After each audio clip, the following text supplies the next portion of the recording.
مگر وہ ایک بزدل انسان ضرور تھا، اور ایک بزدل شوہر کسی بھی ظالم ساس سے زیادہ خطرناک ہوتا ہے۔ مریم نے فیصلہ کر لیا تھا کہ وہ صبر کرے گی، شاید اولاد ہو جائے تو سب ٹھیک ہو جائے گا، مگر قدرت کو کچھ اور ہی منظور تھا۔ ایک رات مریم پیاس کی وجہ سے اٹھی، وہ کچن کی طرف جا رہی تھی کہ اس نے علی اور زرینہ بیگم کو لان میں باتیں کرتے سنا۔ زرینہ بیگم کہہ رہی تھی، علی، میں نے تمہارے لیے مریم سے بہتر رشتہ دیکھ لیا ہے۔ میری بچپن کی سہیلی کی بیٹی دبئی سے آئی ہے، وہ لاکھوں کا جہیز لائے گی اور مریم کی طرح گوار بھی نہیں ہے، اسے طلاق دے دو۔ میں کہہ دوں گی کہ یہ بدتمیز تھی، اس لیے نکال دیا۔ علی خاموش تھا، مریم کا سانس رک گیا، اسے لگا علی ابھی چیخے گا، اپنی ماں کو روکے گا، کہے گا کہ مریم میری بیوی ہے، مگر علی کی آواز آئی، امی تھوڑا وقت دیں۔ مریم کے والدین کو کیا جواب دیں گے؟ ابھی کچھ مہینے اور ٹھہر جائیں، میں کوئی بہانہ بنا لوں گا۔ مریم کے پیروں تلے سے زمین نکل گئی۔ وہ خاموشی جس کو وہ اپنی طاقت سمجھ رہی تھی، دراصل اس کی قبر کھود رہی تھی۔ اس نے اسی وقت اپنے کمرے میں جا کر اپنے والد کو میسج کیا، ابو، کل صبح مجھے لینے آ جائیں، ورنہ آپ اپنی بیٹی کا چہرہ کبھی نہیں دیکھ پائیں گے۔ اگلی صبح گولڈن ولا کا دروازہ چڑچڑاہٹ کے ساتھ کھلا۔ محلے والے حیران تھے کہ مریم جو سائی کی طرح رہتی تھی، آج سر اٹھا کر باہر نکل رہی تھی۔ ناشتے کی میز پر ہنگامہ برپا تھا، زرینہ بیگم چیخ رہی تھی، تمہاری ہمت کیسے ہوئی اپنے باپ کو بلانے کی؟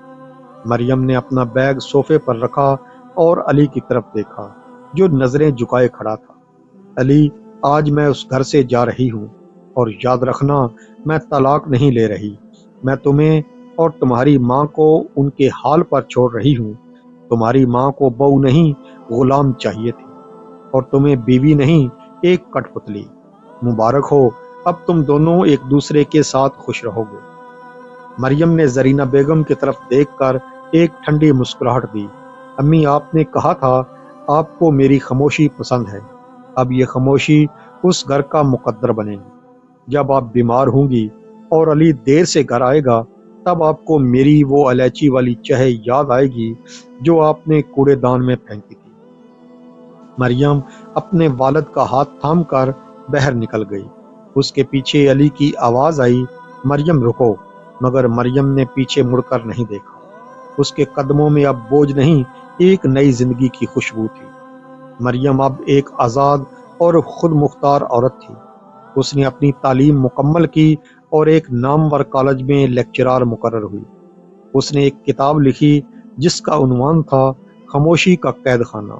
یہ کتاب بیسٹ سیلر بن گئی، اور مریم خواتین کے حقوق کے لیے ایک آواز بن کر ابھری۔ ایک شام مریم ایک سیمینار سے واپس آ رہی تھی کہ اس کی گاڑی کے سامنے ایک شخص بے حال سا کھڑا تھا۔ وہ علی تھا۔ علی کی حالت ابتر تھی، اس کے بال بکھرے ہوئے، چہرہ زرد۔ مریم، امی کو فالج ہو گیا ہے، وہ بول نہیں سکتی، صرف روتی ہیں۔ وہ دوسری لڑکی جس سے امی نے میری شادی کروائی تھی، وہ سارے پیسے اور زیور لے کر بھاگ گئی۔ اب اس گھر میں صرف اندھیرا ہے۔ مریم، کیا تم واپس آ سکتی ہو؟ مریم نے علی کی آنکھوں میں دیکھا، وہاں اب بھی وہی بزدلی تھی۔ مریم نے سکون سے جواب دیا، علی، میں اس مریم کو بہت پیچھے چھوڑ آئی ہوں جو تمہارے طعنے سہتی تھی۔ اب میں ایک ایسی عورت ہوں جس نے اپنی دنیا خود بسائی ہے۔ تمہاری ماں کو ان کی خاموشی مبارک ہو جس کا انہوں نے مجھ سے مطالبہ کیا تھا۔ اب وہ خاموشی ان کا مقدر ہے۔ مریم نے گاڑی کا شیشہ اوپر کیا اور اپنی منزل کی طرف بڑھ گئی۔ اس کے چہرے پر ایک فاتحانہ مسکراہٹ تھی۔